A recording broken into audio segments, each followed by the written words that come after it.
Puis, quand il y a eu le premier mort, moi j'ai pleuré. Je suis un dur, paraît-il. J'ai pleuré. Le deuxième, je me suis dit, c'est pas possible.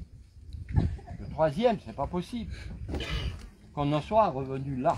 Parce qu'on avait bien dit, plus jamais ça. Et pour qu'il n'y ait plus jamais ça, l'entêtement. L'entêtement. Il faut savoir que les accords de Matignon, les obtient, c'est parce qu'il y a affaire des gros d'ouverts. Il y a combien de plus d'une vingtaine de morts, 19 jeunes d'ouverts que nous on a connus ici à Bourragne. Que certains peut-être des professeurs là ici, qui sont ici, là j'ai vu des vieux professeurs à la retraite, peut-être qu'ils ont donné, ils ont éduqué ces jeunes. Bon, ça fait mal. Ça fait mal. L'erreur. Il a fallu la lucidité de Rocard. Rocard, vous le connaissez mal, peut-être tous. Il n'y en a que peut-être quelques-uns qui connaissent le parcours de Rocard. Michel Rocard, c'est un jeune député dans les années 58. Jeune député. Michel Rocard, jeune député. De gauche, qui, anticolonialiste, attaque Mitterrand quand Mitterrand fait tirer sur la foule à Alger en 1957 lorsqu'il était ministre de l'Intérieur. C'est ça l'histoire, il faut la reprendre. Et Michel Rocard était un anticolonialiste. C'est certainement le fait d'être anticolonialiste qui est arrivé à faire comprendre qu'on avait un peuple premier ici, qu'on avait un peuple colonisé ici, et qu'il fallait s'y prendre autrement, et qui est pris autrement.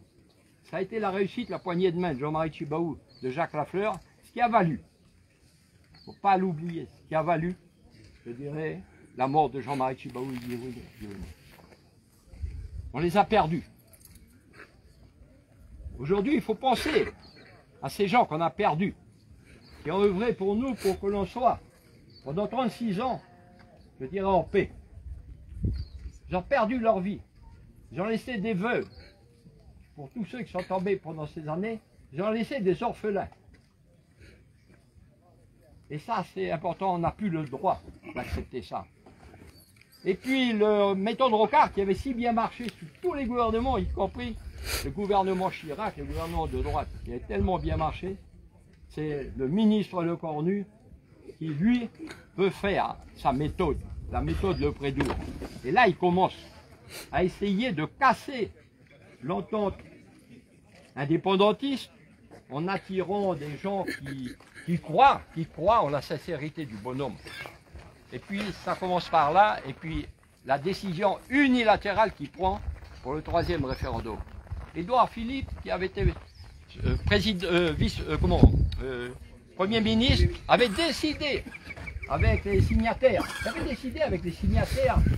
des accords de Nouméa, que le référendum pourrait se faire après la mise en place de l'élection du président de la République et de la mise en place de l'Assemblée nationale. Le Cornu, il chamboule tout ça, pour faire plaisir. Pour faire plaisir. À qui? À ceux des politiques qui nous ont mis dans la merde. Parce que l'État est sorti de son impartialité. L'État est devenu partial. En écoutant 2 ou 3 hommes, femmes politiques, pensait qu'il leur amenait la vérité sur la Nouvelle-Calédonie. La Nouvelle-Calédonie, il n'y a pas de vérité, il y a la réalité. C'est ce qu'on voit aujourd'hui.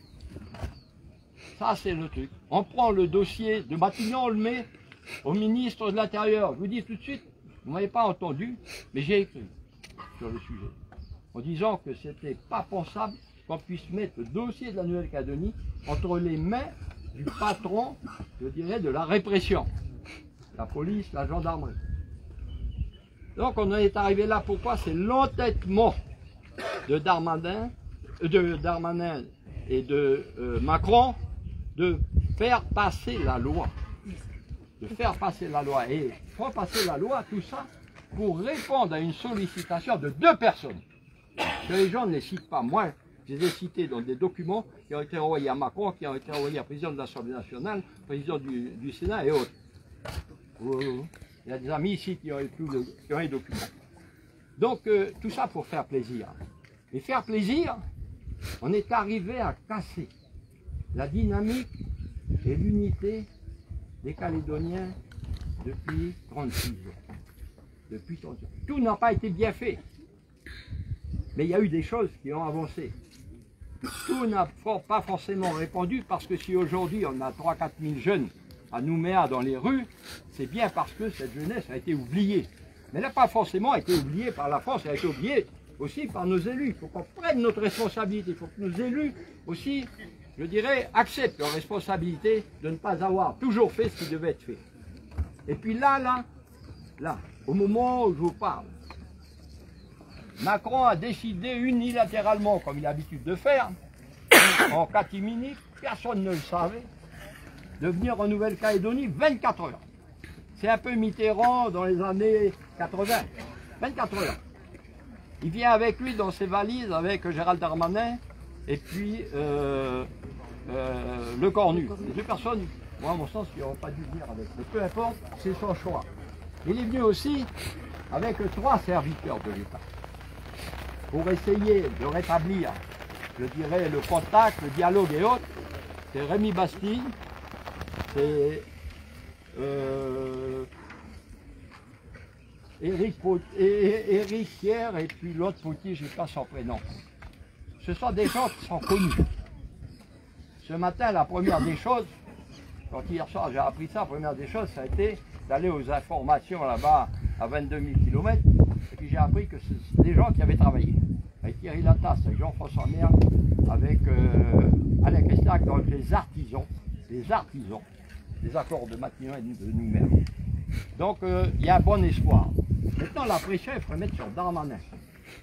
Les informations que j'ai de Paris, si demain il voulait passer sa loi qui nous a foutus dans la merde, il n'y a pas d'autre mot, eh bien de toute façon il n'aurait pas 50% des sénateurs et des députés qui voteraient. Donc ce soir, s'il a un moment, il y a un moment de réflexion, de lucidité chez lui, il doit prononcer ici en Nouvelle-Calédonie ce qu'il a été capable de prononcer en 2017. À la veille de l'élection présidentielle, il faisait sa campagne, il était en Algérie. Et c'est ce qui m'a fait soutenir Macron à l'époque. Il a fait cette déclaration.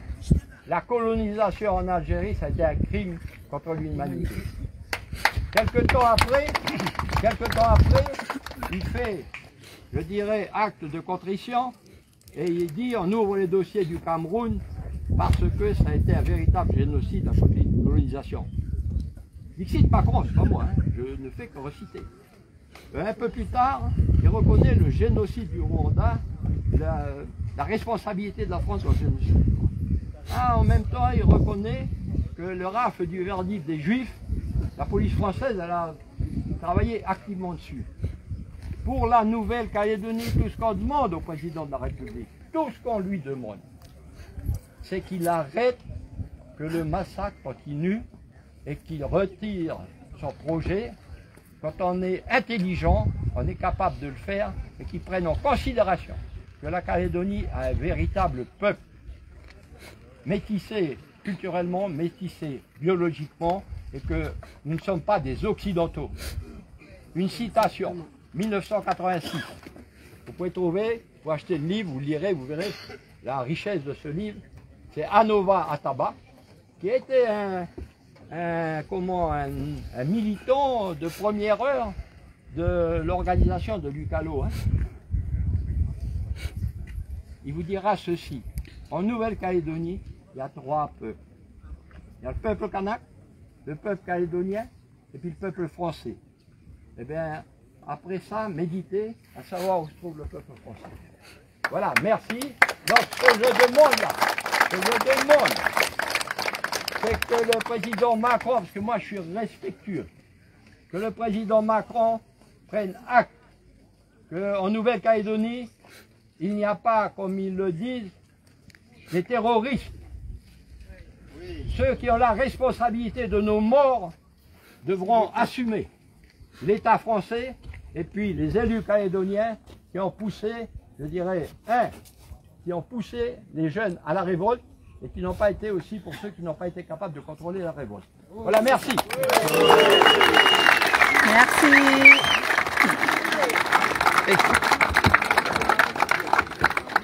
Voilà, donc, comme l'a dit tout à l'heure Julien, on peut dire que maintenant, le travail a été fait.